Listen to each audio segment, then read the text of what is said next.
Welcome back, aliens. My name is Devin Reddy, and let's continue this series on JavaScript. In this video, we'll talk about arrow functions. Now, in the earlier video, we have talked about function expression, right? Where you can create an anonymous function and you can assign to a variable. Now, using arrow function, you can simplify it more, not in terms of the way it behaves, but then in the way it looks. It will reduce the number of lines or number of words in the code. So what we'll do is let's create another function here just to understand this, and we'll comment this section here. So in this another function, let's call this function greet, which we have worked with earlier. And then I want to create a function expression. So I'm creating a function. As of now, it is not accepting any value. We don't want to. And then I just want to print hello world. And here we'll return 1. I don't want to return anything, but just for the example, we are going for this return 1 statement.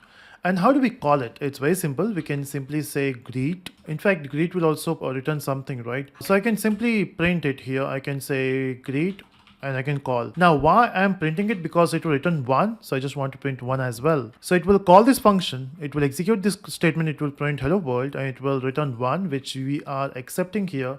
And then we'll print it. Let's see if that works. And when you run this code, you can see we got hello world and we got 1. Now, don't you think whenever you create a function like this, don't you think this is something you can actually imagine? See, behind the scene, every compiler or every interpreter helps you with the number of extra lines. Okay, so this is not something which exactly get executed. There are some more statements which will get executed, which your compiler will add. Okay, so this is something I don't want to write. I want JavaScript to actually imagine this and add it by itself. So I don't want to type function, and I want this block to be a part of this function. So this is a shortcut here. So basically you don't need to mention that function name, and you can simply say round brackets and you can mention that is a part of it. I know it doesn't make any sense as of now because we just had a function which we removed it. But then this is the type of syntax you will see very often. Now, why this is important than the way we did earlier? See, there's two things here. One, we will be reducing this code more in the future. But as of now, we don't have any keyword in between. See, this is a behavior, right? Function means behavior. And then you are assigning this behavior to a variable.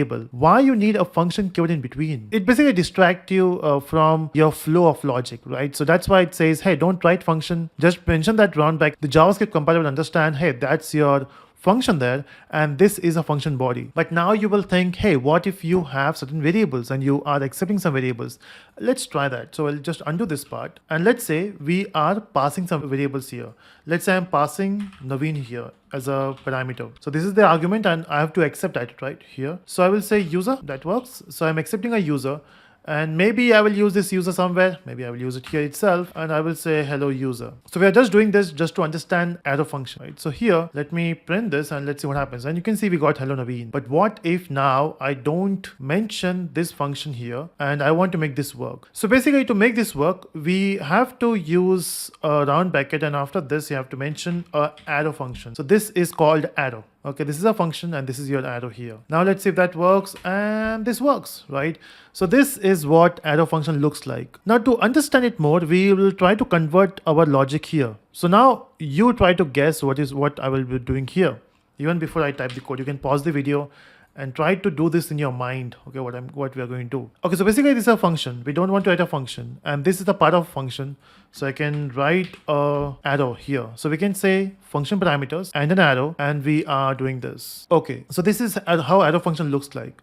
Now the amazing thing is in arrow function, if you have only one statement, you don't need to mention curly brackets. Plus, you don't even have to mention return statement if that's the only statement you have. Okay, and then you can write everything in one line. I know it was tricky, so pause the video. Okay, first of all, go back and watch it once again. Or maybe I will do it once again for you. So let me just show you what I did. So basically, this is a function, right? We don't want to write function because we want to use arrow function.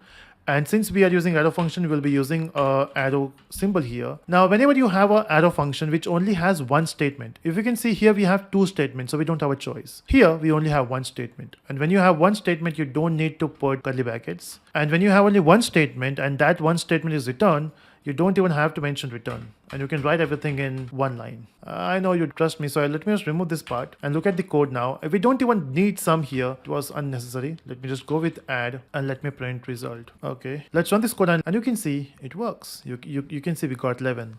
So this is an arrow function, and that's the benefit of it. So basically we try to convert an anonymous function into an arrow function with the help of this arrow keyword. So yeah, that's it from this video. In fact, I have an assignment question for you. So the assignment question is, in fact, let me get a video separate for that. And the question is, you need to take two values. This is 5 and 6. Now you need to add these two values. The only condition is if you get a negative value, let's say you got -6 here, still you have to add 5 and 6. Okay, not -6. That's your question. Or maybe you can simply skip it.